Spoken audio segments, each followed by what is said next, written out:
Thank you, Mr. Speaker. Mr. Speaker, and still I rise. And still I rise today to address a topic of concern to a good many Americans. In my opinion, it should be of concern to all Americans. And that is the right to peacefully protest. The right to protest. I am a person who has engaged in peaceful protest. I look forward to engaging in peaceful protest in the future. But I'd like to just talk about what this really means when we talk about peaceful protest. We've reached a point where it's not enough just to say peaceful protest. You have to add some additional verbiage. So today I will talk about nonviolent peaceful protest, nonviolent hate-free peaceful protest. I would not engage in peaceful protest where hate is a part of the verbiage that's being utilized. I believe in peaceful protest, but I don't believe in bringing hate to the protest movement. I believe in nonviolent, peaceful, hate-free protest. And I'm going to share one example of protest that I absolutely disagree with, because it is not nonviolent, peaceful, hate-free protest. I am amazed at what I saw and what I have read as it relates to this. I first saw it on television, and I was stunned, shocked, thunderstruck. I have since read a news story about it, which I shall share excerpts with you that relate to this protest that was taking place. Remember, I'm the guy who believes in protest. I've been to jail for protesting, which means I broke the law. When you break the law and you're protesting, you have to be prepared to suffer the consequences. I and John Lewis on multiple occasions protested, and we broke the law, and we went to jail, and we suffered the consequences. So if you're going to protest, be prepared to suffer the consequences. Be prepared, if you're going to jail, to bail yourself out of jail. But some protest movements have gone too far. I hope that this will help some of us to better understand what peaceful protest is all about. I have an article in my hands. This article is from ABC News, dated June 13th, 2024. June 13th, 2024. Recent news. The style of it is Gaza war protests denounced by NYC, that would be New York City, NYC leaders as anti-Semitic after subway car threat chant vandalism. And it reads in part, I'm not reading it in toto, but it reads in part, the New York Police Department said Thursday that they are working to identify the masked leader of a call and response chant by protesters on a crowded Manhattan subway car on Monday. The chant asked Zionists to identify themselves. Video surfaced Wednesday of the incident on a Brooklyn-bound subway train that was halted with its doors open at the Union Square station in Manhattan. Quote, repeat after me. Raise your hands if you're a Zionist. I would not want someone to say, raise your hand if you're an African American. Raise your hand if you're a female. Raise your hand if you're a part of the LGBTQ plus community. Raise your hand if you're a Muslim or if you're an Asian. I would not want a person to say that on a subway car and then continue with what I'm about to read. Repeat after me, it says. Raise your hands if you're a Zionist. The leader, wearing sunglasses and a traditional Palestinian keffiyeh scarf. I have one of these scarves, by the way. There's nothing wrong with having such a scarf. The leader had this scarf, which has become a symbol of pro-Palestinian resistance, is heard repeatedly saying in the video, adding, "This is your chance to get out." I wouldn't want someone to say, raise your hand if you're an African American, and then go on to say, this is your chance to get out, to get off the car. Goes on to read, and this is a quote, "Okay, no Zionists, we're good," the leader is then heard saying. This is anti-Semitic. If he had said, raise your hand if you're a black person, it would be racist. If he had said, raise your hand if you're a Muslim, it would be anti-Islam, which can be said to be Islamophobia. Raise your hands if you're Asian. That's anti-Asian if you go on to say these other things. This is not the kind of nonviolent, peaceful, hate-free protest that I would engage in and that I would ever support. I denounce this. This is hate. We cannot have legitimate, nonviolent protest movements if we inject hate into the movement. We've got to do it void of hate and void of violence. I am absolutely opposed to what was done, and I want those persons to know that they are hurting the protest movement by doing what they're doing. You can protest your disdain for what's happening in Palestine without injecting hate into it. You've got every right to protest what's happening in Palestine. I have protested what's happening there. But you don't do it with hate and you don't do it with violence. You do it peacefully. And if you decide that you're going to do as what John Lewis called get in the way, you get in the way, but you know that there are consequences if you get in the way and you are arrested. We got in the way by getting in the street. And we were told that if you don't move, you're going to be arrested. You're impeding traffic. We didn't move. We were arrested. We went to a place of incarceration. We eventually posted our bond. We were released. We paid a fine. I was prepared to suffer the consequences. You cannot engage in violence in the protest movement and expect it to receive positive coverage. The coverage is going to be negative if you engage in violence, and the coverage is going to be negative if you engage in hate speech. You are hurting the movement. You are hurting those who are peacefully protesting in a nonviolent fashion without hate speech. Protest if you will, but do it in such a way as not to hurt the protest movement itself, which I support. I support the protest movement. I don't support hate within the movement.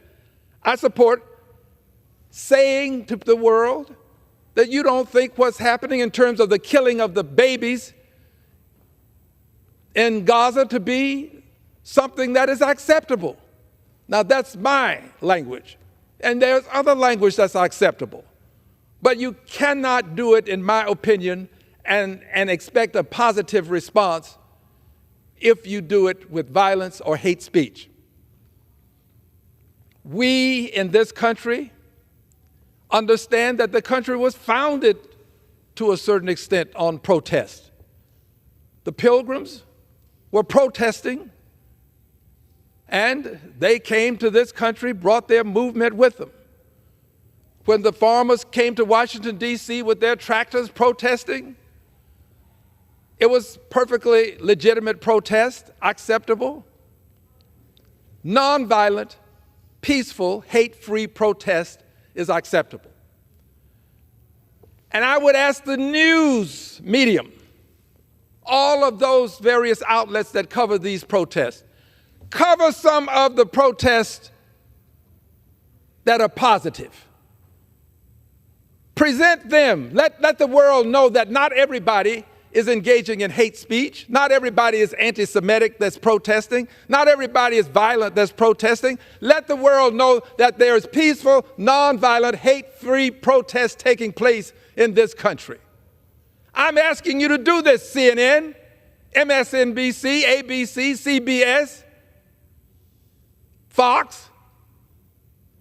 Cover some of the positive protest movement, positive in the sense that there is no violence and no hate speech.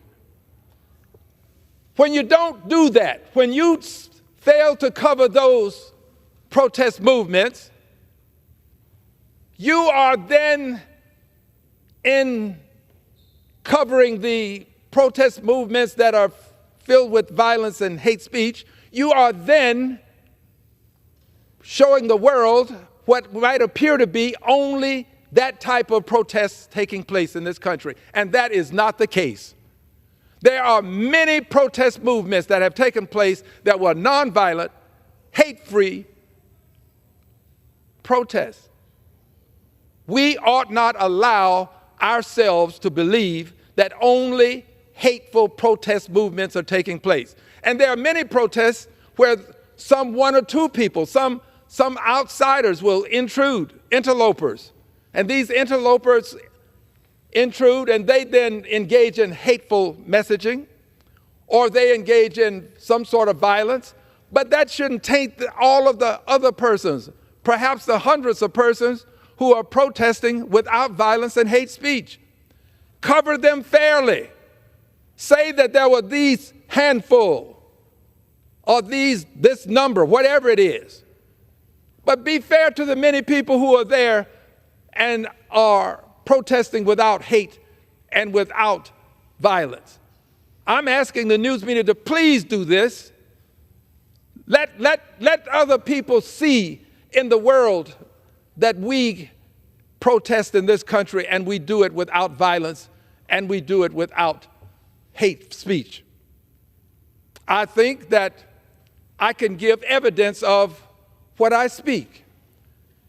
We had in Houston, Texas, an event to have a candlelight, if you will, a candlelight ceremony to memorialize the lives of persons who lost their lives in Gaza. And we had a packed house. We had some debate. There was no hate speech. And there was no violence.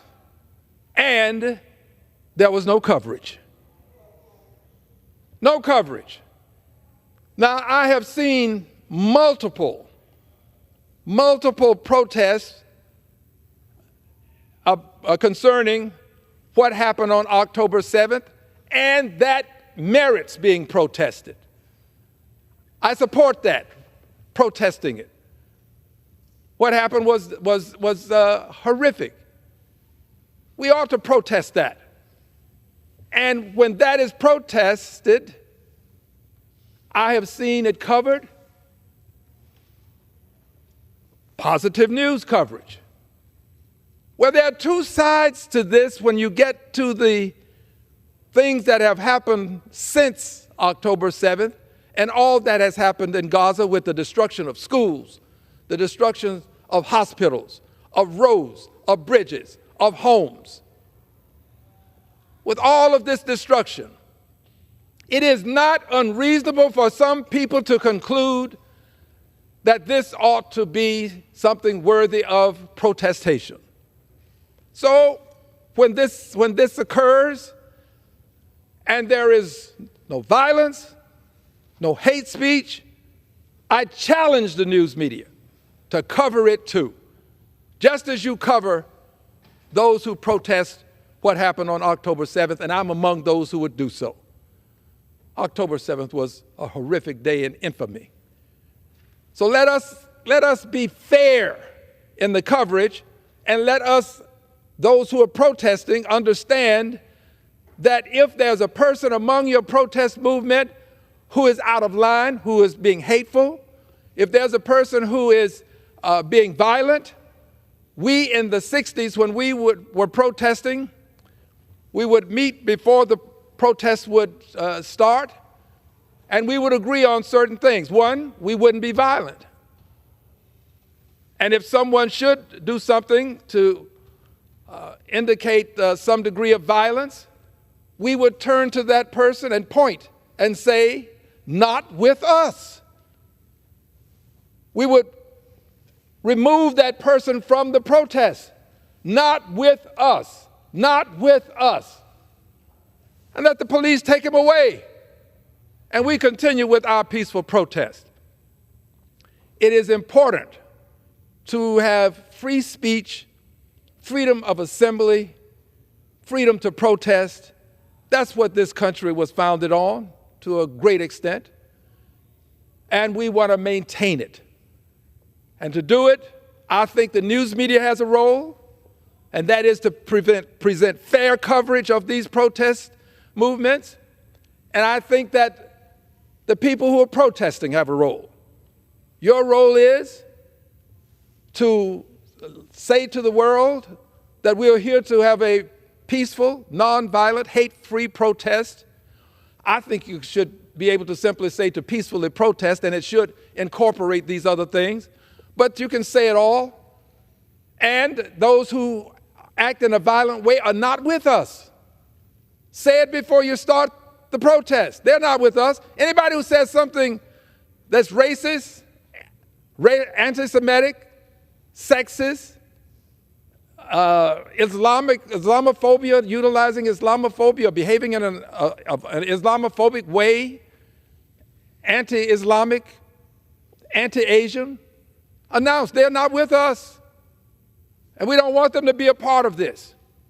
And if you got a sign that says it, take your sign someplace else. That's not for this movement.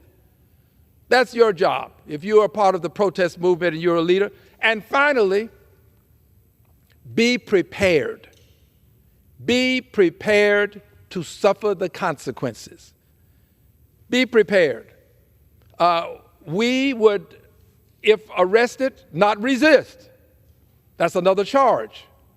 You arrest, don't resist if you're arrested. And remember this, those who tolerate hate, perpetuate hate. If you're going to tolerate hate, you're going to perpetuate it. The persons who are actually behaving in a hateful fashion are perpetrating, and if you tolerate it, you're perpetuating. We cannot tolerate hate. Now, do I expect people to denounce everything hateful that's said? Impossible to do.